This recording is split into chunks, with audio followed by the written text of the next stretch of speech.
반갑습니다. 모두다 행정사 송범석 대표입니다. 오늘은 실제 면허구제 사례를 소개해드리는 시간입니다. 오늘은 좀 안타까운 사정이 많았던 사건인데요. 이분은 강원도 원주에 거주하고 있던 50대 자영업자로 배우자가 유방암 진단을 받은 뒤에 치료할 병원을 찾고자 애쓰고 있던 상황에서 주변 지인들의 적극적인 도움으로 수술을 빠르게 마칠 수 있었고 그 감사의 뜻으로 자리를 마련하게 됐던 겁니다. 회복 중인 아내가 있었으니까 적당히 마무리한 뒤 대리운전을 불러서 귀가하려고 했는데 갑자기 아내에게 연락이 와서 떡볶이가 먹고 싶다고 했고 대리운전 기사님에게 이걸 말씀드리면 너무 민폐일 것 같아서 근처에 걸어서 갈 수 있는 떡볶이집을 찾으려고 했죠. 그런데 시간이 좀 늦어서 그런지 근처에는 영업하는 곳이 없었고 겨우 찾은 곳이 걸어서 가기에는 대리운전 기사님이 오는 시간을 못 맞출 것 같아서 조심해서 얼른 다녀오자는 생각에 운전대를 잡으셨다고 합니다. 그리고 이게 화근이 됐습니다. 사실 저라도 만일 아내가 큰 병에 걸려 수술까지 한 상황이라면 그거 자체만으로도 고마워서 할 수 있는 건 다 해주려고 했을 겁니다. 물론 그게 법을 어기는 일이라도 해야 한다는 건 아니겠지만 음주운전이라는 게 아주 잠깐의 방심만으로도 저지를 수 있는 범죄라는 게 문제라면 문제겠죠. 그리고 이분이 더 안타까운 건 면허를 취득하고 지금까지 약 27년 정도를 단 한 건의 사고나 법규 위반 없이 매우 모범적으로 운전을 해왔다는 겁니다.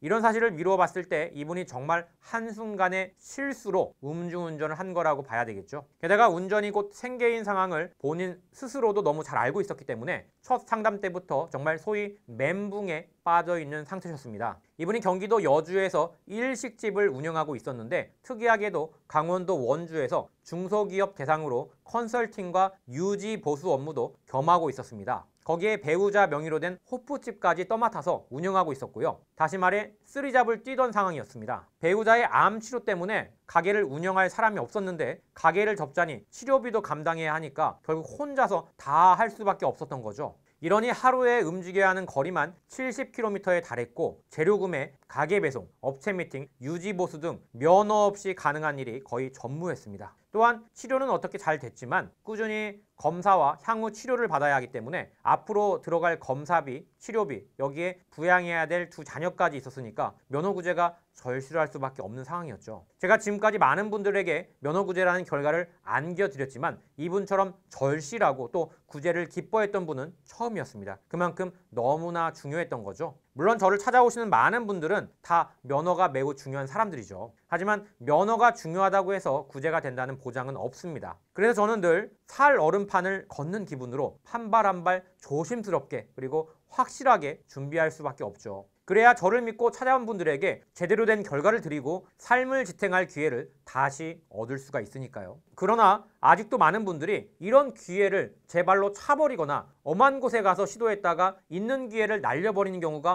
허다합니다. 그러니 정말 가능성이 있다면 그리고 절실하다면 진짜 제대로 된 실력을 갖춘 전문가와 함께 하시길 바랍니다. 지금까지 대한민국에서 면허구제 업무를 12년간 가장 많이 해왔고 가장 많은 사례를 보유한 모두다 행정사 송범석 대표였습니다. 감사합니다.